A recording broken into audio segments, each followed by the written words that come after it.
রাজনৈতিক হাওয়া বদলালে কি আপনার প্রিয় মাটন কারি বা মাছের ঝোল সত্যিই পাত থেকে হারিয়ে যাবে? চলুন থালি পলিটিক্সের এই সত্যিটা দেখি। প্রথমেই পরিসংখ্যান। NFHS 5 বলছে ভারতে 80% পুরুষ এবং 77% মহিলা আমিষ খান। আর পশ্চিমবঙ্গে প্রায় 98% মানুষই আমিষভোজী।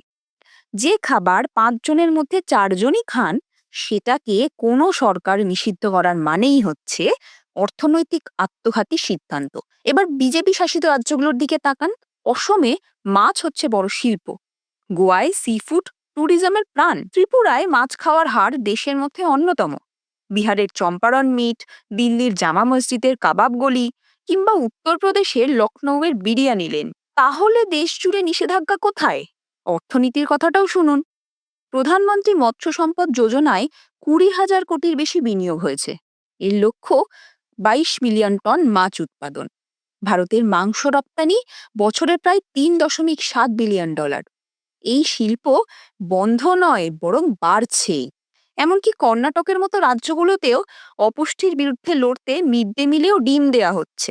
তাই সত্যিটা পরিষ্কার, আমিষ নিষিদ্ধ করার কোনো জাতীয় নীতি নেই। রান্না হচ্ছে শুধু একটি রাজনৈতিক ন্যারেটিভ। আপনার থালি আপনারই থাকবে, ভয় পাবেন না।